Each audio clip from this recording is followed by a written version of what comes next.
when you're a kid, you think orang dewasa tuh know everything, have answer for everything, they always right. Kayak kalau mereka mutusin sesuatu pasti kayak udah dipikirin matang, pasti udah tahu resikonya apa, pasti tahu endingnya bakal kayak gimana. But then there's this moment when you grow up and you realize they were guessing too, not guessing in a careless way, but guessing in a this is the best I can do right now way. And now look at us, pas kita sekarang udah dewasa, kita juga masih make mistake, bad decision, wrong timing, wrong people. Jangan kan di umur 20-an ya, bahkan di luar sana ada yang umur 30, 40, 50 yang still make decision sambil mikir kayak gue harap ini yang benar. So, sometimes I think kenapa kita expect parents kita harus always knows better, kalau faktanya being human itu ya trial and error. Tapi yang gue lihat di sini tuh bedanya cuma satu, kesalahan mereka dulu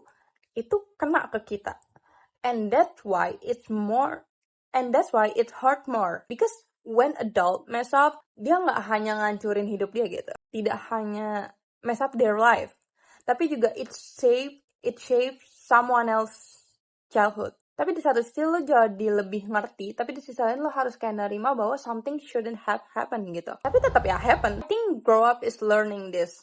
People don't suddenly become wise just because they age. Gak otomatis bikin seseorang itu healed.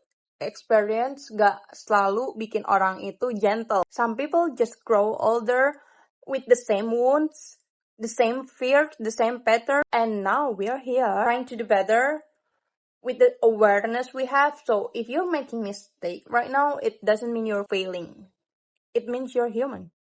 The difference is we are aware. You are aware. I am aware. And you know what's crazy? Setelah lo sadar adult juga cuman manusia, lo mulai sadar sama satu hal. Banyak dari kita tumbuh dengan perasaan harus jadi anak yang baik. The responsible one, the understanding one, the one who ngalah aja. Because someone had to be mature, right? Dan entah kenapa peran itu jatuh ke kita. Lo belajar diam, belajar ngalah, belajar maklum, belajar ngerapiin perasaan diri sendiri biar nggak ganggu orang lain. And at some point that becomes your personality. You feel guilt for saying no. You feel selfish for resting. You feel wrong for choosing yourself. Padahal you're just adapting. Yang gue mikir, kayak kita nggak tumbuh jadi kuat karena pilihan, tapi ya karena keadaan. Dan orang-orang suka bilang kayak, untungnya lo mandiri, kayak but nobody asks at what cost gitu.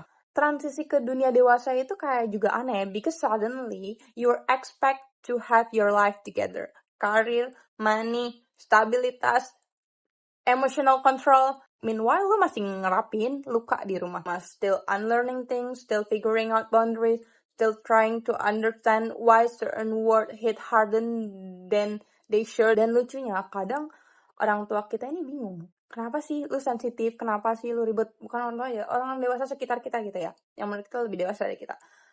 Mereka tuh suka bingung. Kenapa lu terlalu sensitif? Kenapa lu ribet?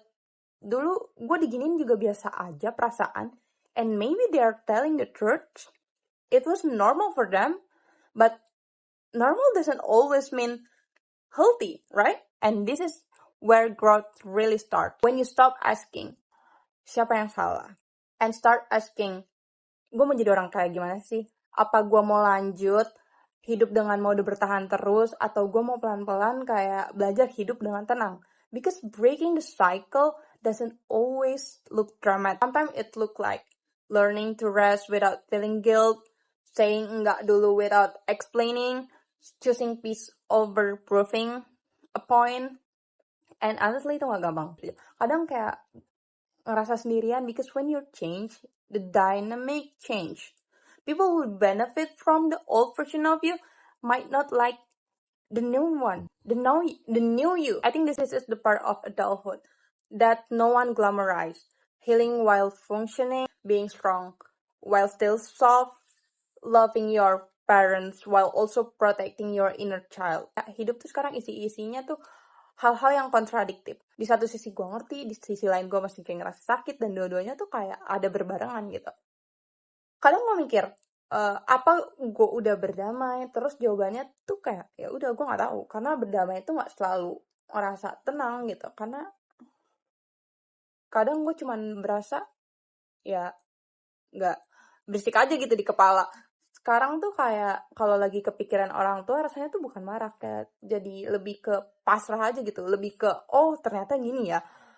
Terus ya udah move on, lanjut hidup lagi. Masih ada hari-hari dimana kayak ngomongan kecil kepikiran, masih ada momen dimana kayak luka lama ke trigger, tapi bedanya sekarang kayak mungkin ya gue agak sedikit sadar gitu, dan mungkin ya itu aja dulu, nggak semua harus gue beresin hari ini, nggak semua luka harus gue tutupin rapi. Some things we just carry better with time, and ya itu, and maybe that's what growing up actually feels like. Terus dari situ pikiran gue tuh suka kayak nyambung ke satu hal lain, dimana cara kita milih pasangan. Karena jujur aja gue tumbuh tanpa gambaran jelas sebenarnya hubungan yang sehat itu kayak apa, kayak gimana. Jadi waktu kecil kayak gue nggak pernah mikir oh relationship tuh harusnya begini gitu. Yang gue tahu cuman ya udah orang dewasa emang yang kayak gitu. Terus lucunya justru pas nonton drama, baca-baca cerita romantis, ya nggak sih, dulu zaman-zamannya Wattpad, gila, gue tuh berpikiran oh ternyata ada loh hubungan yang lembut, yang komunikasinya ada, yang nggak saling ngerendahin, yang nggak bikin gue ngerasa sendirian, yang nggak bikin lo ngerasa sendirian padahal lagi bareng. Dan dari situ baru muncul pertanyaan kayak sebenarnya orang apa sih yang gue mau. bukan yang sempurna tapi kayak lebih ke aman, yang bikin gue ngerasa kayak nggak balik jadi versi gue yang capek terus, yang nggak bikin gue terus ngerasa kecil untuk diterima. Terus pas masuk umur 20-an, realita itu nabrak, karir, tanggung jawab, mikirin masa depan. Dan jujur aja buat gue pribadi, cinta sama karir itu nggak bisa jalan berbarengan. Bukan karena gue nggak mau, tapi karena gue tahu kapasitas gue gitu. Kayak gue masih perlu belajar berdiri stabil, masih harus beresin luka, harus bangun hidup gue sendiri. Dan gue nggak mau milih pasangan dari versi gue yang kayak masih kosong dan pengen diselamatin. So maybe mungkin nanti mungkin di versi gue yang lebih tenang, yang nggak nyari pelarian, yang nggak berharap orang lain menutupi kekosongan gue, baru dah tuh mikir soal pasangan. Jadi sekarang kayak ya udah gue lebih mikir diri gue sendiri dulu, dan itu rasanya kayak nggak salah. Terus sebenarnya jujur aja ya, salah satu ketakutan terbesar gue soal hubungan itu takut ending up like my parents gitu, like my parents. Bukan karena mereka jahat, bukan karena mereka gagal, tapi karena gue ngeliat diri sendiri tuh gimana rasanya hidup bareng orang tapi nggak benar-benar ketemu gitu. Ada yang capek tapi dipendam, ada yang kesel tapi nggak diomongin, ada yang bertahan bukan karena cinta tapi karena kebiasaan dan tanggung jawab. Dan itu tuh nempel di kepala. Kayak ada suara kecil yang bilang kayak gue nggak mau hidup kayak gitu. Gue nggak mau bangun pagi dengan perasaan kayak hampa, tapi gue harus terus pura-pura baik-baik aja gitu. Makanya mungkin gue juga terlalu selektif, terlalu hati-hati soal itu. Bukan karena so idealis ya, cuman tapi lebih karena kayak gue udah lihat contohnya gitu dan tahu rasanya. Kadang gue mikir ketakutan ini tuh bukan tentang mereka, ini tentang diri kita, tentang keinginan sederhana hidup dengan tenang, hidup yang tenang, hubungan yang nggak bikin kehilangan diri sendiri. Dan anehnya takut ending up like my parents nggak selalu berarti ya gue nggak sayang sama mereka gitu, gue nggak sayang sama orang tua gue, tapi justru karena kita sayang, gue mau belajar nih, kita lihat apa yang mau kita ulang, apa yang mau kita stop. Dan mungkin ya ketakutan itu bukan sesuatu hal yang menghambat gue, tapi buat jadi lebih sadar gitu setiap kita milih pasangan, milih cara berkomunikasi, milih kapan harus bertahan, kapan harus pergi. Karena ending up like my parents bukan soal tentang nasib, tapi soal pola. Dan sekarang kita setidaknya tahu gitu polanya. Tinggal satu pertanyaan kecil nih, mau diapain kesadaran itu?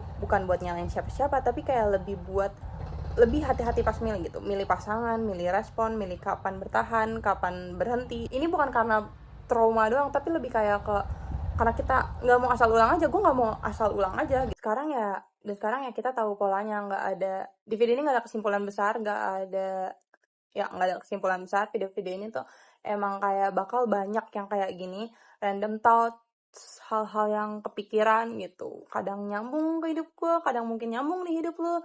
Kalau ya lo mungkin lagi di fase yang sama atau ngerasa relate, ya berarti kita lagi mikirin hal yang mirip gitu. Kalau enggak ya nggak apa-apa juga. Oke sih, segitu aja dulu. Bye-bye.